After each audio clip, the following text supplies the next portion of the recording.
ఇక్కడ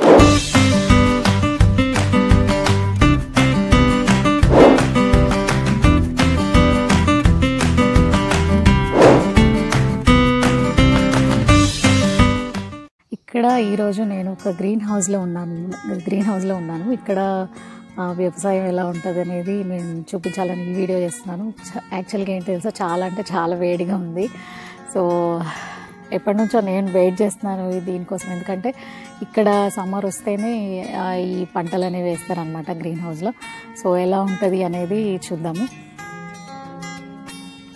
అండ్ ఈ particular green house వచ్చేసి ఏంటంటే కుర్జెట్ అంటారు అనమాట. అండ్ చాలా కంట్రీస్లో దీన్ని జుకీనీ అంటారు.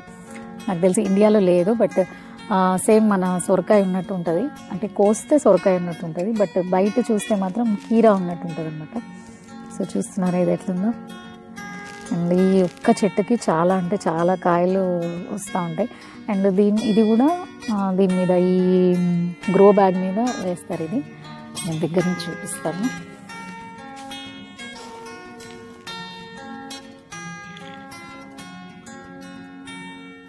ఈ గ్రో బ్యాగ్ కనిపిస్తుంది కదా, సో ఆ గ్రో బ్యాగ్స్ మీద వేస్తారనమాట. అండ్ ఇరిగేషన్ వచ్చేసి డ్రిప్ ఇరిగేషన్. అండ్ ఇది ఇంతో ఎక్కడ వాటర్ వేస్టేజ్ అనేది ఇక్కడ జరగదు.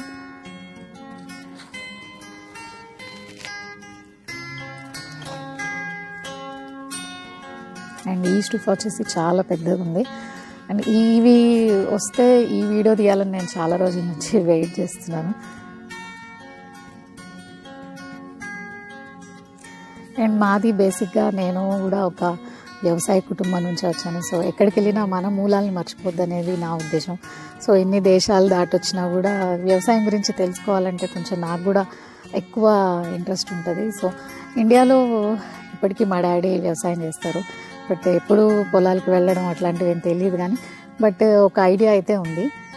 కానీ ఇక్కడ వ్యవసాయం ఇవన్నీ చూస్తుంటే మాత్రం కొంచెం ఇంట్రెస్టింగ్గా ఉంటుంది అనమాట. వీళ్ళ వే ఆఫ్ ప్లాంటింగ్ కానివ్వండి, లేకపోతే వాటర్ ఎక్కువ వేస్ట్ చేయకుండా అండ్ తక్కువ ఖర్చుతో కొంచెం ఎక్కువ రాబడులు ఉండే వ్యవసాయం చేస్తూ ఉంటారు. అండ్ ఈ కంట్రీలో ఏంటంటే ఎక్కువ ఇది వ్యవసాయానికి సంబంధించిన కంట్రీ. ఇక్కడ నుంచి చాలా రకమైన వెజిటేబుల్స్ కానివ్వండి, ఫ్రూట్స్ కానివ్వండి త్రూ అవుట్ యూరప్కి ఇక్కడ నుంచి ఎక్స్పోర్ట్ చేస్తారు.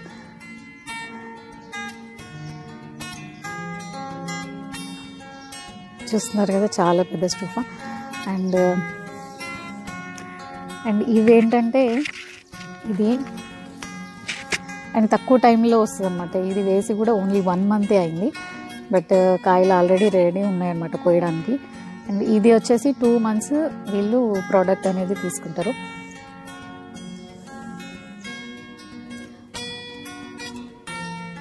అండ్ ఇవి వచ్చేసి ఈ కుర్జెట్ అనేవి వచ్చేసి వీళ్ళు సూప్స్లో అండ్ సలాడ్స్లో యూజ్ చేస్తారు.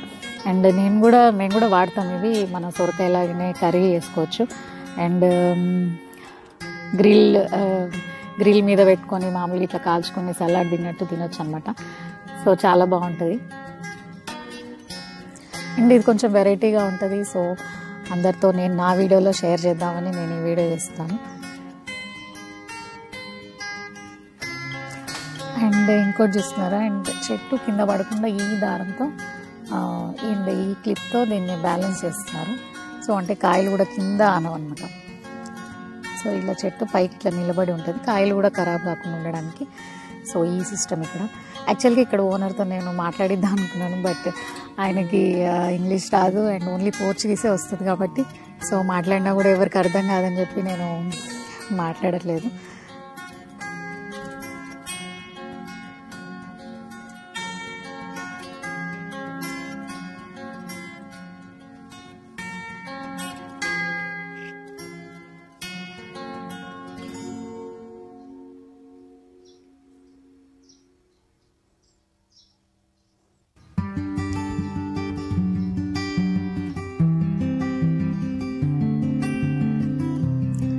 అండ్ మొక్కలు కొంచెం చిన్నగా ఉన్నప్పుడు ఇట్లా ఉంటాయి అన్నమాట. సో ఇక్కడైతే గ్రో బ్యాగ్ క్లియర్గా కనిపిస్తుంది. సో కొంచెం చిన్నగా ఉన్నప్పుడు ఇది.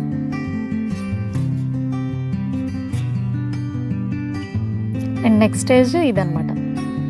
ఇంకా ఇక్కడ కాయలు ఇంకా కోయడానికి రెడీగా లేవు, ఇవి కొంచెం పెద్దగా ఉన్నాయి.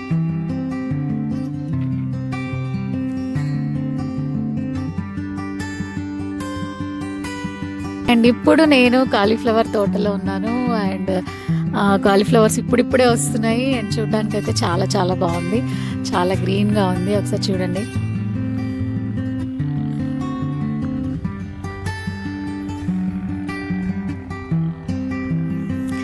అండ్ కొంచెం చిన్నగా ఉన్నాయి, బట్ ఇప్పుడిప్పుడే వస్తున్నాయి.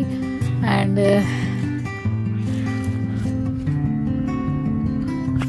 ఇక్కడైతే చూడొచ్చు, ఇవి స్ప్రింక్లర్స్ వాటర్ కోసం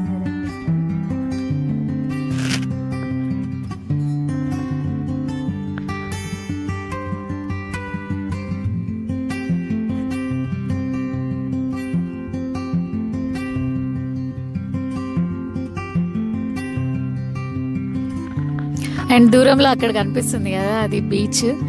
అండ్ అదేమో కొంచెం కిందికి ఉంటుంది ల్యాండ్కి. అండ్ ఈ ల్యాండ్ ఏమో పైన ఉంది.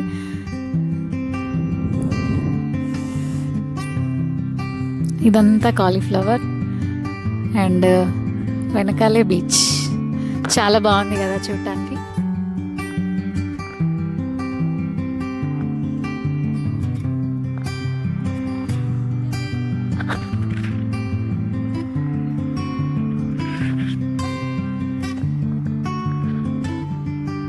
గ్రీన్ హౌస్లో ఉన్నాను. గ్రీన్ హౌస్లో టమాటా పెంచుతున్నారు.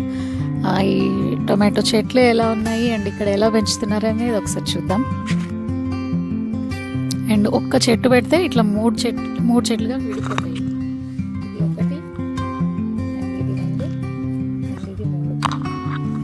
అంటే ఒక్క గ్రో బ్యాగ్కి 2 చెట్లు పెడితే 6 చెట్లు వస్తాయి అన్నమాట. ఇలా పెద్దగా ఈ టొమాటోస్ వచ్చినప్పుడు చాలా చాలా బాగుంటుంది. నేను అప్పుడు కూడా ఒకసారి ఒక వీడియో చేస్తాను.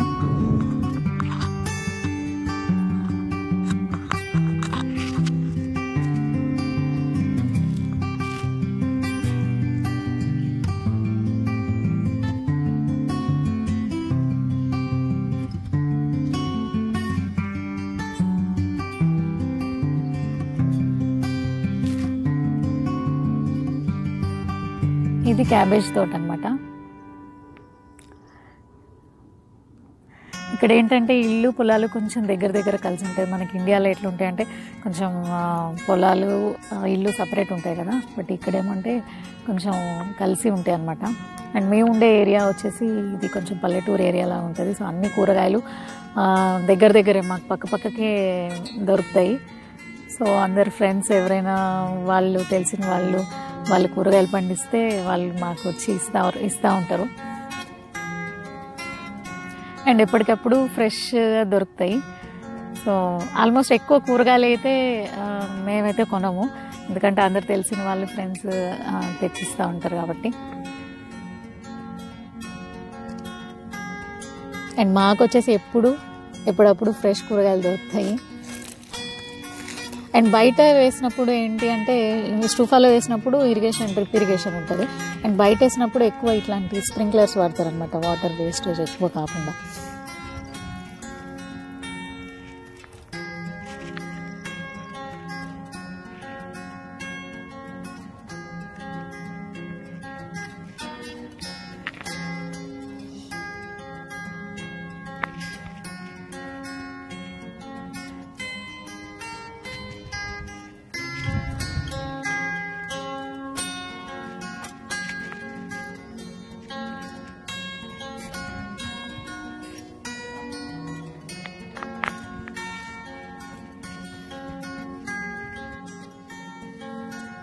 అండ్ గ్రీన్ హౌసెస్ బయట నుంచి చూస్తే ఇలా ఉంటాయి అన్నమాట. ఇదంతా ప్లాస్టిక్తో చేసింది. అండ్ లోపల చాలా వేడిగా ఉంటుంది.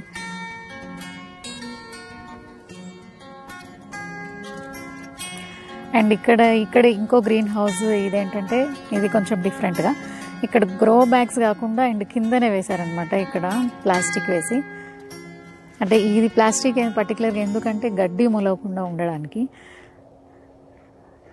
ఇది కూడా గ్రీన్ హౌస్లోనే చేశారు. యాక్చువల్గా గ్రో బ్యాగ్స్ ఏంటి అంటే ఒక్కసారి మనము దాని మీద ఇన్వెస్ట్ చేస్తే 3 ఇయర్స్ మనం యూజ్ చేసుకోవచ్చు. 3 ఇయర్స్ అంటే ఒక ఇయర్లో 2 పంటలు వేస్తారు కాబట్టి 6 టైమ్స్ గ్రో బ్యాగ్స్ మనం యూజ్ చేసుకోవచ్చు. అండ్ ఇది గ్రో బ్యాగ్స్తో ఖర్చు లేకుండా, అండ్ ఇది కిందనే వేశారనమాట. ఇరిగేషన్ వచ్చేసి డ్రిప్ ఇరిగేషన్. అండ్ ఇవి కుర్జెట్, ఇవి చిన్నప్పుడు చెట్లు అనమాట.